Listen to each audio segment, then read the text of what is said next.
Hello guys, welcome back. Today we're here to look at a sound device that I often use on my shoots. I've been using cinema equipment for about 10 years now. The product in question? The H6. I've been using the H4n for years. It's been incredible, and although it's preamp and not the best, and you can hear this slight little hum or hiss going on in the background, this one should be a lot better. I'm just really curious to understand what comes in the box, because there are so many accessories, so many optionals that you can buy that I don't even know what's in there anymore. So here we go. The H6. 6 because it's got 6 inputs. You can record 6 tracks from 6 different inputs at the same time.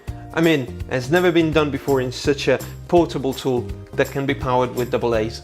We all know that since the H5 we've got interchangeable microphones. This should be the one that comes in this box.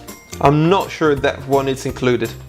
Application, music, video, USB interface, file recording, and then all the features. Having the 4 XLRs, but you can always change the top and have 6. 6-channel recording, up to 96 kilohertz of audio, 24-bit.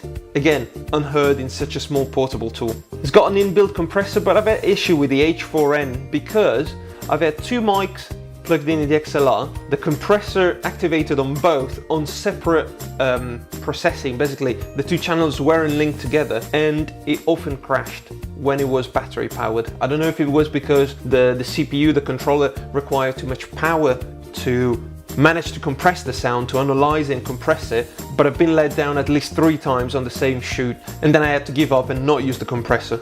Individual gain controls, there's something new compared to the H4, not to the H5. You find separate knobs to control the different inputs. USB interface, like previously, it can be an audio card for your computer. For the first time, the screen is at the back. More than 20 hours of operation time with 4 AA's battery. And it supports SD cards up to 128 gigabytes. Pity it comes with just 2. It also comes with Cubase and Wavelab from Steinberg. I don't know if they're the cutting edge softwares, but it's always a plus. And here a bit of a display of how the H6 can be used. Let's go for it. I really like this box. A hard case. Oh, I didn't know that. That's pretty cool. Wow, that's really cool. Here is the windshield. It's got a funny shape. I wonder if it's meant to be like that. Maybe to break the wind better? Maybe it's just a bit squished. I don't know. Then we have a USB cable, a micro SD with adapter, 2 gigabytes. And I think you do get 2 mics. I wasn't sure about it. I never really looked into it. Wow. 2 mics. Wow, they're a lot chunkier than I thought. This is particularly heavy. It's double the size of an H4n. I didn't expect to see that. It's really heavy, really solid. Feels like a real proper sturdy product, not something that will break in your hands the first time you use it. Like the H4n, like the H5, the microphones can be tilted according to how you want to direct the sound, whether directly in front of you or more of a wider angle. And this one also comes with the 3.5mm jack input, which is probably no longer on the H6 itself. And then the other mic is a bit lighter. It doesn't have such a complicated thing. It can't be moved or rotated. This is a multi-directional, so it's a bit like a 360 degrees recording. Both of them have got a volume knob on the extension itself. Very nice, very good build. And finally, here's the main piece, the H6. Wow, it's really nice. It's actually just as heavy as this. They feel like almost the same. Here we have the 4 XLR inputs, and at the top, the connection to add our extension. The micro SD card. Oh no, the SD card, the full SD card. I wonder why they give you a micro then. The SD card goes in here. We've got volume, probably for the headphones, turn on button and hold, like the previous versions. And on this side, the little joystick, very useful, very simple to use. Again, I'm comparing this to the H4n because that's what I've been using for so long.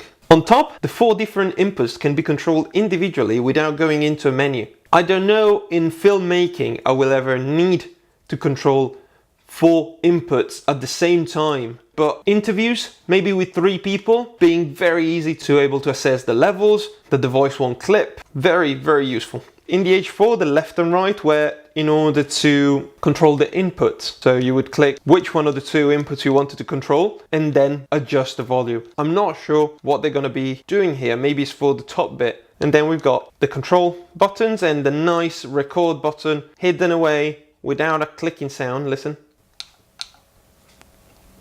It's more of a soft button, a bit harder to accidentally click. Let's put the first head on. Wow, it's a lot bigger than the H4n, bigger and heavier, and it hasn't got batteries yet. Here we go, 4 batteries indeed, compared to the H4n that only needed 2. But maybe that's what it needed, it just needed a bit more power to be able to process more and be more reliable. And voila! I'm not too excited about the box. It's nice that it comes with a box, that it's going to be safe in there. But after that it comes in all these little pouches to keep it safe from scratches. The box is made of hard plastic. I don't think I'm going to put it away in this every single time I use it. It'd be a nightmare. Placing the H6 into a hard plastic scratchy case like this one, it's not the most exciting thing. It's nice to have it. Could have been just a tiny bit better. The 2" monitor is tilted because this product has been designed for the SLRs and on top of a camera use, because obviously camcorders got their own XLRs. You don't always need something like this, and having this on top of a 5D or a A7S makes it almost a proper camcorder. From the top you can see it, even if the camera's here you can still see it. English, Japanese, English. What day is today? 21st. To finish, press record. Boom.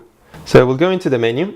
The OK button is a bit harder than I was hoping. It's not as precise as the H4n, but maybe it's just me. It's a bit more fiddly.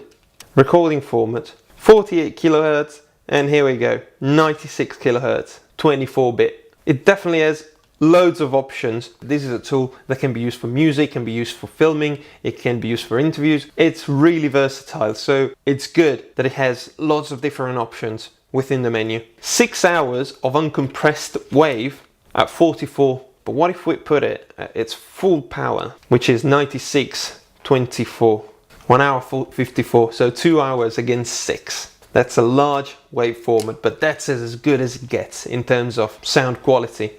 So if I click record, it will say no channel ready. None of the 6 channel available has been selected to be into recording. Very clever, very simple. Basically, by clicking this, I'm activating this microphone, and then if you want, you just activate the other tracks. How clever is that? How simple is it? How immediate? Fantastic. Okay, we've got our XY extension microphone activated. Oh no, it's already recording. Okay. What about the monitoring as usual? That didn't happen. I assume that the volume in this case is controlled like signing here. This is what the volume is. So I'm at 3, now I'm at 5, and it's still quite low. So we're recording. We've got an input coming in. I haven't got any other mic to test now. I'm now recording with the XY stereo mic in 90 degrees position. Turn it to 120. And I'm now recording at 120 degrees. And now the other thing we got to try. Unplug the XY. It feels quite sturdy. I've always been a bit scared of the idea of having this plug and unplug thing.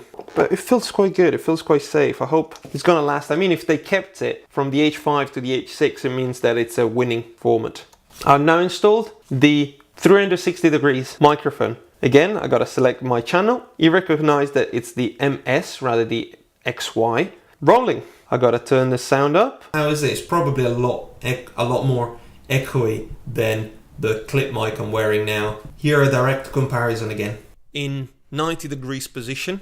And I'm now recording at 120 degrees. How is this? Probably a lot more echoey. I'm really looking forward to use this on the field. I don't know what's going to be the first shoot, possibly an interview. I'm definitely going to use it for car sounds, not only because of the mic quality of this new model, but also due to the fact that while the clip mic is connected to the camera and talking to, this will be recording the car sounds, probably on 2 different tracks, one for the in-ambient sound, and then to the external one I will be connecting another mic that it's all the way back to the exhaust to gather the entire real sound of the car as if you guys were in the car and experience everything about it. I'm really looking forward to that, and I hope I can do that very soon. Thank you for watching. Don't forget to subscribe, and I'll see you next time.